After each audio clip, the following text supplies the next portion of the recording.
and a very warm welcome to Money Control. This is Shweta Punj. The welcome given by the largest economy of the world, the United States, to the Prime Minister. Prime Minister Narendra Modi has given a loud message to the world of India's growing clout on the global stage. But the adulation has come with its share of criticism. The international media has been flooded with criticism for the American government for rolling out a plush red carpet for the Indian Prime Minister. Some say that America has looked away from India's human rights record, which they say is questionable.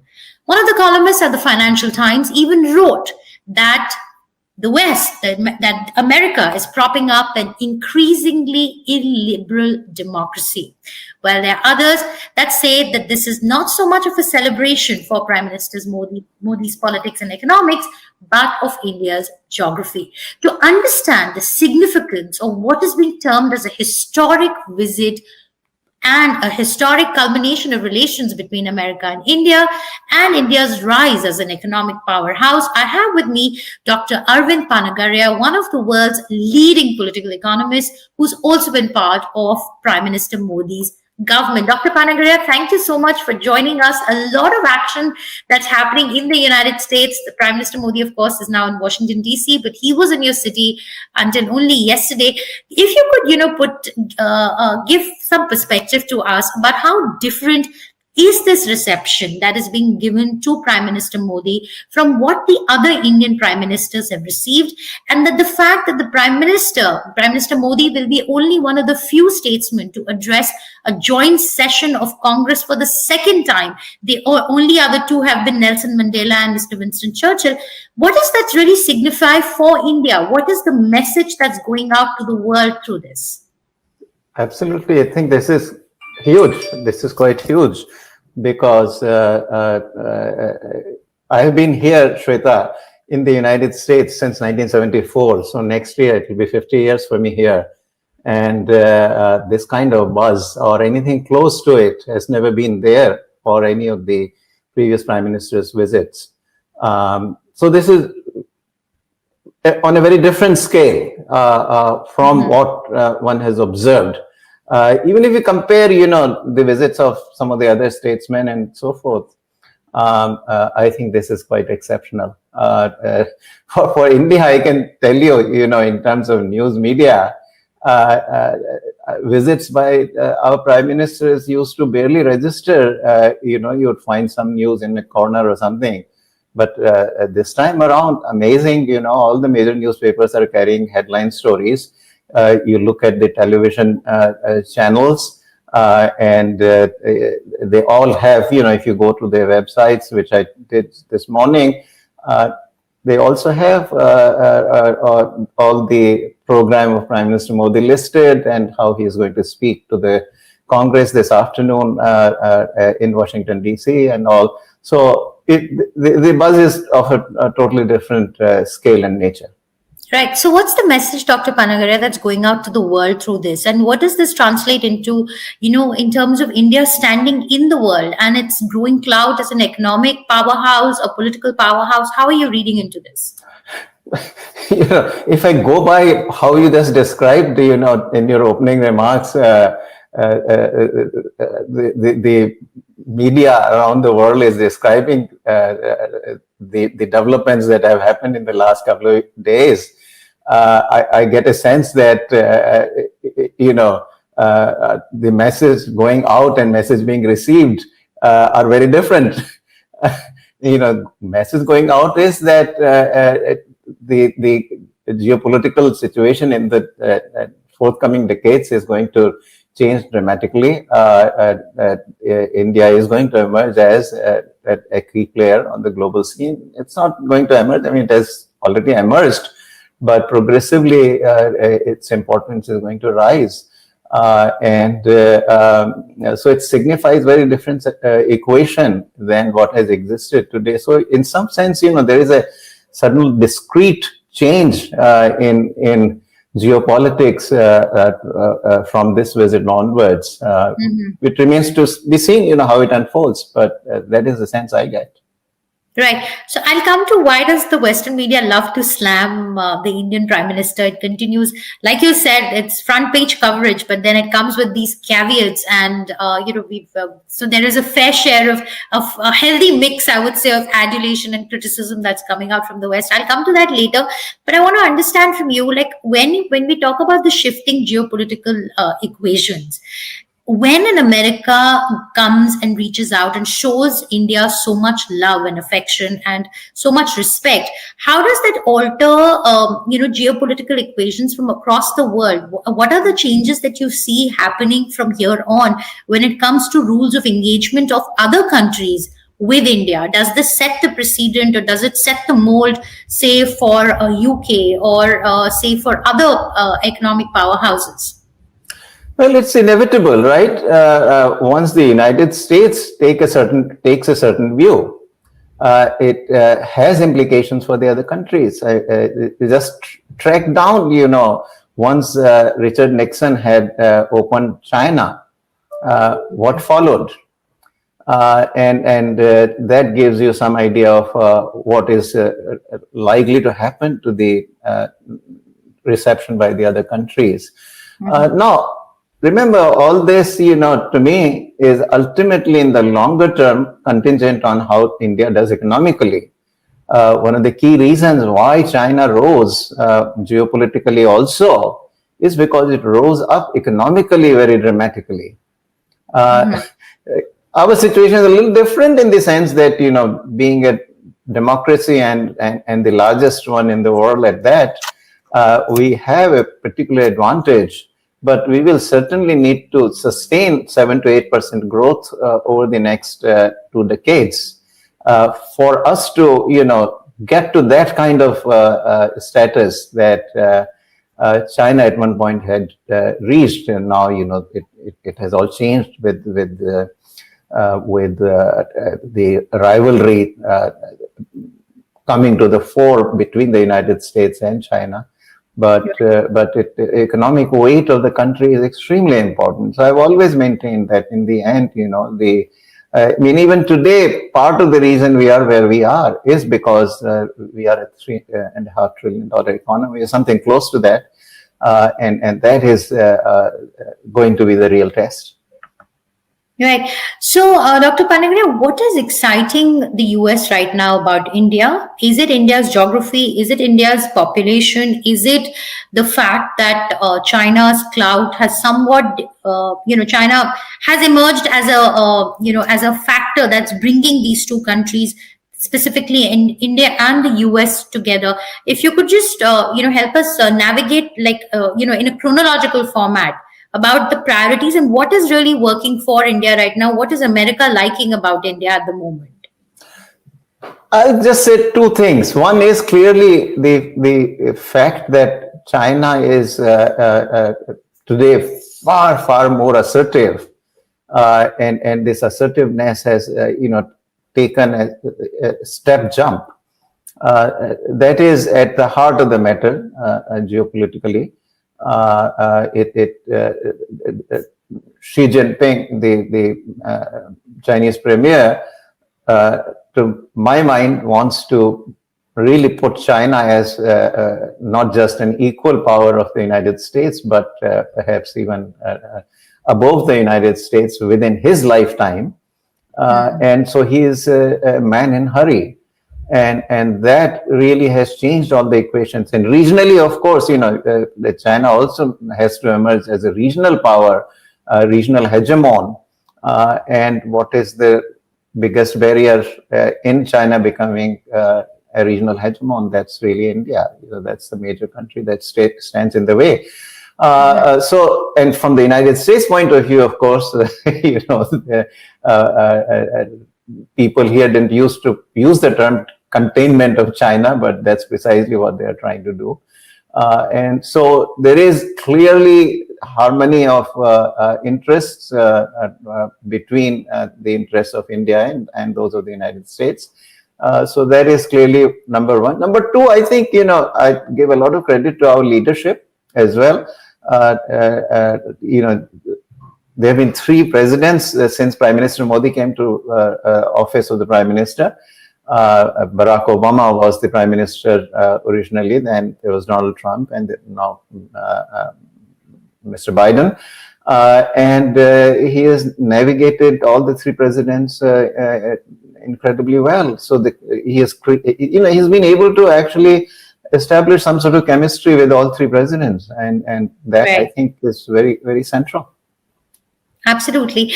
It is quite fascinating, quite intriguing when we see those visuals of the meetings between the two leaders. There's an obvious camaraderie that's there.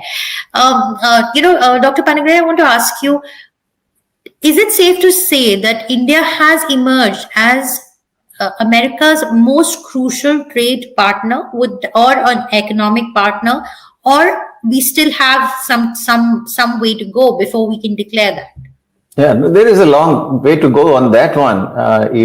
Still, China remains a major trading country on the globe. It accounts for 12 to 13% of total exports today. Compared to that, we are, for merchandise exports, right around about 2%, and services maybe a little closer, 3.5% or maybe even 4%. But in terms of our share in the global trade, and therefore also its share in the US trade, is still very far from where China is.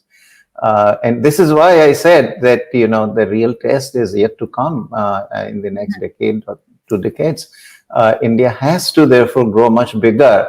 Don't forget, China today is close to 4 times in size of India. That obviously means that, in terms of the global economic weight, whether it's trade or it's a GDP or anything else, is far more in China's favor than in India's.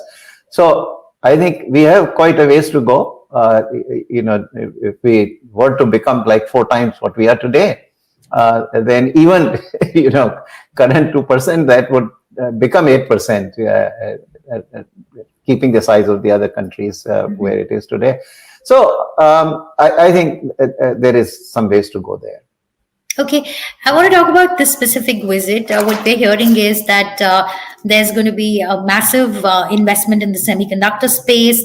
There's a massive jet engine deal that's been struck. So there are several areas of engagement that are emerging. Can you take us through, from an economic point of view, how do you see this partnership going forward, and what do you see it translating into specifically for India? Yeah. So, Shweta, a lot of the focus of these discussions tends to be on what is going on bilaterally, government to government. And there's a whole list of things. A lot of things I have, because, on our side, we got ministries. The US side has its own departments, they're called. State and treasury and education and whatnot. So, there are these engagements at that level that right below the leadership level, the top leadership level. And those are happening in defense, counter-terrorism, cross-border terrorism, the cyber security. You got the critical and emerging technologies, health sector, education sector, and all. So you can go down the list, very long list. In fact, some of those probably ought to be consolidated a bit. But I want to take a bit of a longer term view where I think the big changes await us. The big changes are going to be driven by the following fact: that India demographically is going to be the supplier of the largest labor force. It already is getting there, its population being the largest already. And most other countries demographically are going to be short of workers, given that the populations are aging. And this is true of all the major countries. You look at China, you look at Europe as a whole, you look at the United States. United States has been able to avoid the aging problem to some degree because of the migration, and it will probably still going down in the future. It's going to be less impacted, but it's going to be impacted. There's no question. Now the capital exists all around. There is a lot of capital that exists in the US, Europe, and whatnot. And ultimately, for productive activity, the labor and capital have to come together. And this is the big process that's going to happen. Some capital will move, or capital will move at a faster pace from the Western countries to India, and workers from India will move abroad. And there are many kind of avenues, many channels through which this is going to happen. But just think about one possibility. A lot of the educational institutions and facilities already exist in these countries. You look at Australia, look at Canada, United States, United Kingdom, Europe, all over. Now, as the populations in these countries age, this capacity will need to be used. Absolutely. India will supply these students, Sure. And at the pace at which we are reforming our own education system, seems to me that a lot of the children, as their parents become richer, which is an ongoing process already, will seek their education, higher education abroad. So that already gives you a bridge through which the labor migration will happen. So lots more already. About 1 in 5 students in the United States today, about 21%, are Indians, and we used to be behind China, but no longer. Last year alone, in 1 year, 80,000 visas, student visas, were issued by the United States. Then I think this is where the big impact is going to be. Indian diaspora will grow yet bigger, and that impact will grow. So that, I think, is going to be the much bigger, longer-term impact as we go forward. Okay, interesting. Indian diaspora getting bigger. We do know that H-1B visa issue has been a critical issue between India and the United States. So from whatever we've picked up so far is that America might be looking at maybe expanding the visa allocation for India, but there is no clarity on that. Also, US wants India to join the Indo-Pacific Economic Framework, but India has been reluctant to join this IPEF trade pillar in order to protect local industry and livelihoods in the agriculture sector. I wanted your thoughts on that. There is obviously pressure on India. Do you think India should concede, or what would be your advice on that? Yeah, see, on the trade pillar, I think one of the reservations we have, rightly so, is that it doesn't actually have any avenue for negotiating trade liberalization. And what exists actually in the pillar has to do with labor standards, intellectual property standards, all the non-trade issues. Now, at some point, I think, we would want to become part of the non-trade agenda also. But it is still a little bit early. Without actually, in a way, I'll be okay if we join that. But then trade liberalization has to be an important component of the overall agreements, whatever are signed. But right now, actually, the United States itself has chosen the actual, negotiation or anything on core trade issues out of the trade pillar. And without that, for us to go in and join where we would only be giving concessions and not receiving is an issue. So they haven't budged on that. The US hasn't budged on that because India has been, But then I think we should simply go ahead with the 3 other pillars, and in which we are actively participants. Some work between the US and India is happening. For example, building supply chains. There has been some joint project on the manufacturing of solar panels, for example. This can also be extended to microchip industry. That is another area, semiconductors, for us to cooperate on. So there is plenty of the other areas to cooperate on. So I don't think there is any shortage of areas for us to cooperate in. Sure. So Prime Minister, yesterday himself talked about education, and education. Yes. education surprisingly has become a big agenda item in this meeting, which is quite surprising. I don't think it's featured as prominently in the last few meetings that the Indian prime ministers had with the US counterpart, right? Right. No, I personally think that there is a huge scope there. There is a huge scope there because, as I said, there is going to be excess capacity in the next couple of decades in the United States in higher education, and it has the best higher education institutions anywhere in the world. There's no question about that. We must regain, but unless we fix our own regime, ultimately, look, working with 1956 University Grants Commission Act. I think this is an archaic old act. The United Kingdom kind of got rid of its own long back in the late 1980s. I mean, as it exists currently, actually, legal framework doesn't even allow properly the entry of the foreign institutions to locate their campuses in India. So unless we fix that, it's not an easy thing for the US universities to come in and locate on the Indian soil. I mean, was that a big agenda item, Dr. Panagariya? US universities interested in setting up shop in India directly? Look, it's up to us. Make it attractive for them. Our attitude also on this is, unless the top 10 come in, we are not interested. I mean, come on, even if the middle level US universities actually come to India, they will raise the average of the Indian universities by a good margin. Actually, they will be among the top 5% anyway, when you compare. I mean, even our IITs, right, ultimately, they sometimes fall off the top 200 list. Sometimes they get in there, but even there, only about two, Bombay and Delhi. IITs are the ones. So let us be a little more realistic on this. If we can attract even the middle level universities from the United States, that will be a huge gain for us.